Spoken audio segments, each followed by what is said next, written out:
Hello बच्चों, मैंने अपनी पिछली वीडियो में आपको कक्षा 11वीं प्रज्ञा प्रवाह का पाठ 3 मीरा पढ़ाया था।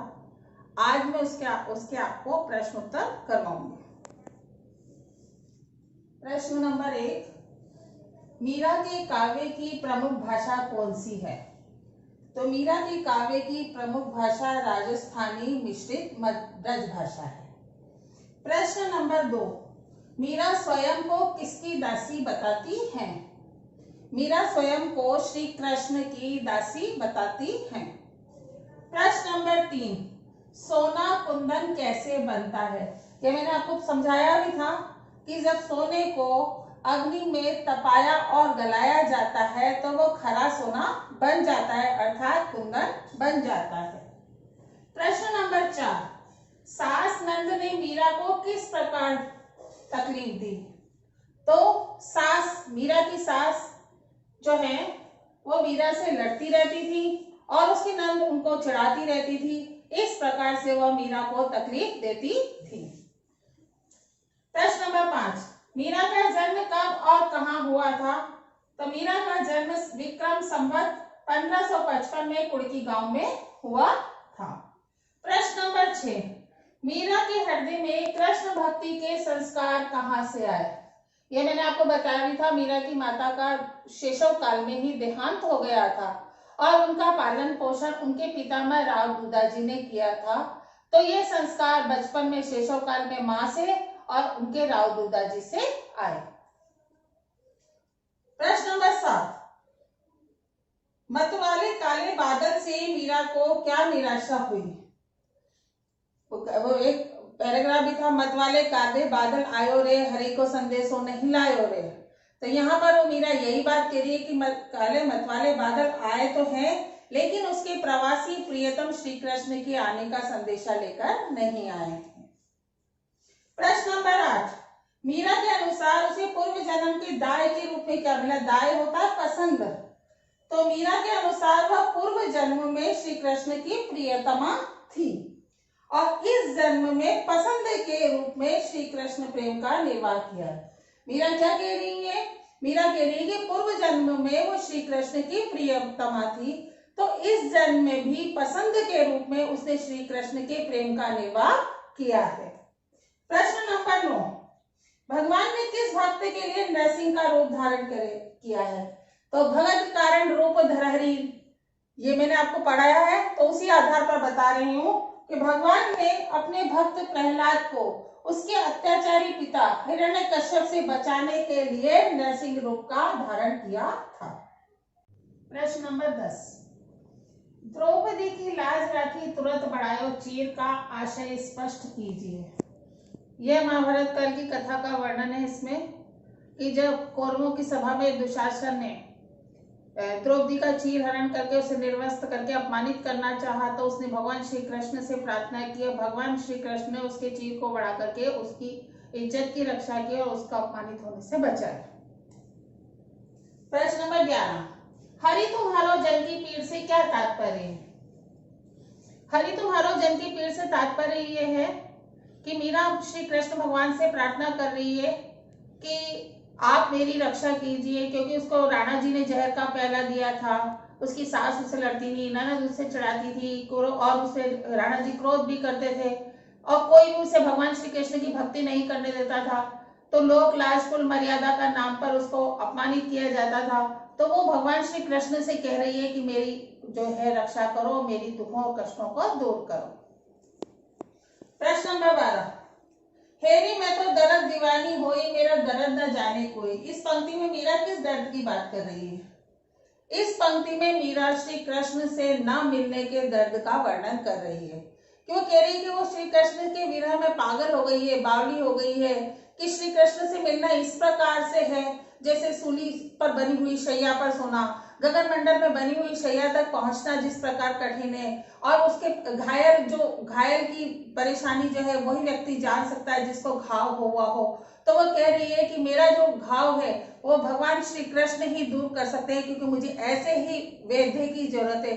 तो इसलिए कहती है कि कोई भी मेरे दर्द को श्री कृष्ण के बिना नहीं जान सकता। प्रश्न नंबर 13, बोलते जस गाहा बारियो कियो बाहर नीर की अंतर कथा बताइए। जो ये ग्राहा जो मगर है ये अपने पूर्व जन्म में गंधर्व थे, तो देवत्व के शाप के कारण ये मगर बने थे और राजा दृष्टद्युम्न तपस्या कर रहे थे, तो उन्हें अगस्त्य ऋषि ने श्राप दिया, तो वो गजराज गजेंद्र बने थे। तो वो क्षीर सागर के वहां पानी में अटखेलियां कर रहे थे, तब मगरमच्छ उन्हें पकड़ करके ले गया। तब उन्हें अपने पूर्व जन्म की याद थी बात, इसलिए उन्होंने भगवान का स्मरण किया, तो भगवान ने आकर के मगर को मारा और हाथी को बचाया और दोनों अपने पूर्व जन्म के पापों से बाहर आ गए, शाप से भी बाहर आ गए। तो ये यही कथा है। प्रश्न नंबर 14, हरि तुम हरो जन की पीर में श्री कृष्ण के उद्धारक रूप का वर्णन करिए। इसमें मैं आपको पूरा नहीं बता रही हूँ। श्री कृष्ण के उद्धारक रूप में द्रौपदी वाली घटना, भक्त प्रहलाद वाली घटना और गजराज हाथी वाली घटना, इन तीनों घटनाओं का पूरा पूरा वर्णन करना है, जो वो मैंने आपको समझा दिया है। प्रश्न नंबर 15, पावस के बादलों ने मीरा की विरह व्यथा कैसे बढ़ा दी। वर्षा ऋतु में मतवाले बादल उमड़ते घुमड़ते आ रहे हैं, पपैया नाच रहा है, मोर नाच रहा है, मेंढक नाच रहा है, कोयल भी मधुर वाणी में बोल रही है। क्यों? क्योंकि उन्हें सबको खुशी है। लेकिन जो बादल आए हैं वो मीरा के प्रवासी प्रियतम श्री कृष्ण का कोई भी संदेश नहीं लेकर आए हैं, इसलिए मीरा विरह व्यथा से व्यथित है। उसको बादल तेज बारिश होने से, बिजली चमकने से पूरा आसमान काला हो जाता है, तो उसे डर लगता है और वह काला डरावना अंधेरा उसे काले नाग के समान लगता है। तो इस प्रकार पावस ऋतु के आने से उसकी विरह व्यथा और अधिक बढ़ जाती है। प्रश्न नंबर 16, मीरा की भक्ति में जो विघ्न डाले गए हैं उनका वर्णन कीजिए। मीरा श्री कृष्ण की भक्ति थी। उसकी शादी के बाद जब उसके पति की मृत्यु हो गई और वो श्री कृष्ण भक्ति में लीन हो गई, तो उसके परिवार वालों को बहुत बुरा लग रहा था।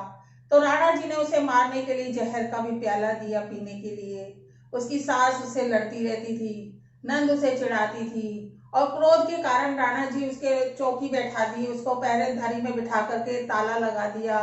और जो मीरा सत्संग में जाती थी, साधु संगति में रहती थी, वो उन्हें लोकलाज कुल मर्यादा के नाम पर उन्होंने उसमें सब में विघ्न डाले। लेकिन मीरा है कि मीरा ने इन्हीं सभी बंधनों को पार करते हुए गृह त्याग कर दिया। तो इस प्रकार उसके जो रिश्तेदार थे, घर वाले थे, सभी लोगों ने उसकी भक्ति में बाधा डाली। प्रश्न नंबर 17, मीरा की भक्ति में सगुण भक्ति के तत्व ज्यादा मिलते हैं, स्पष्ट कीजिए। मीरा की भक्ति में सगुण भक्ति के तत्व ज्यादा इसलिए मिलती हैं क्योंकि मीरा की भक्ति माधुर्य भाव की है। वो श्री कृष्ण को प्रियतम मानती है, अपना पति मानती है। वो उन्हें हरि कहती है, गोपाल कहती है, गिरधर नागर कहती है और अनेक संबोधनों से संबोधन करती है। वो अपने आप को मीरा की दासी कहकर उनकी चाकरी करना चाहती है। उसने श्री कृष्ण के रूप सौंदर्य का भी वर्णन किया है। तो मीरा ने प्रवासी प्रियतम मान करके उनके विरह में भी दुखी है।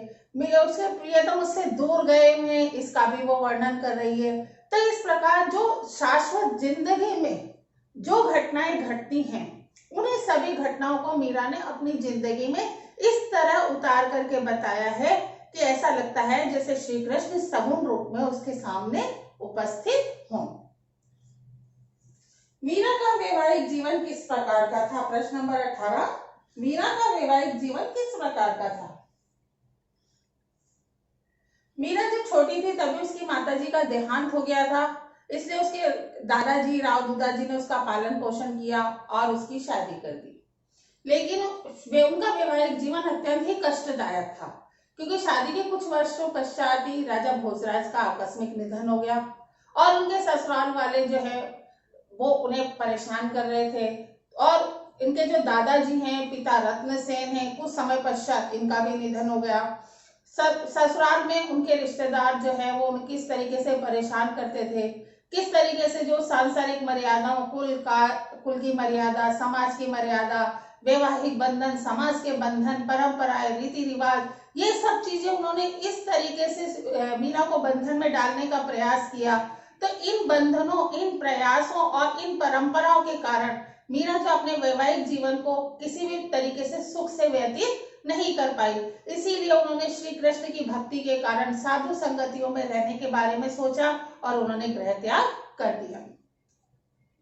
प्रश्न नंबर 19, मीरा का व्यक्तित्व, परिचय व कृतियों के बारे में लिखिए। मीरा का व्यक्तित्व और परिचय, मैंने अपनी पिछली वीडियो में मीरा के परिचय के बारे में आपको पूर्ण रूप से बता दिया था, लेकिन कृतित्व के बारे में तब मैंने आपको नहीं बताया था। मीरा ने कोई भी जो रचनाएं की हैं, जो भी भजन गाए हैं, जो भी गीत गाए हैं, जो भी पद गाए हैं, वो रचना करने के लिए नहीं गाए, उसने साधु संगति कीर्तन भजन के रूप में गाए हैं। लेकिन फिर भी जो उन्होंने गाए हैं उनको किस रूप से लिपिबद्ध किया गया और उनके नाम क्या हैं, तो वो कृतियों के नाम मैं आपको बता देती हूँ। मीरा जी की जो कृतियां हैं वो है नरसिंह जीरो मायरो, दूसरी है गीत गोविंद की टीका, तीसरी है मीराबाई का मलार, चौथी है सोरठ के पद, पांचवी है गीत गोविंद और छठी है मीरा के पद। इस प्रकार मैंने आपको इस पाठ के जो ये प्रश्न उत्तर हैं आपको कराए हैं, लेकिन इन प्रश्न उत्तरों में कुछ प्रश्न तो जो बुक में आते हैं वो हैं, लेकिन मैंने कुछ प्रश्न ऐसे हैं जो परीक्षा उपयोगी हैं लेकिन पुस्तक में नहीं है, तो मैंने उन प्रश्नों को भी बना करके इन प्रश्नों में करवाया है। अगर इन प्रश्नों को करने के बाद भी अगर आपको कोई समस्या लगती है या कोई परेशानी होती है तो आप कमेंट्स बॉक्स में पूछ सकते हैं। और मेरी वीडियो अगर आपको पसंद आती है तो आप इसे लाइक करें और मेरे चैनल को सब्सक्राइब करें।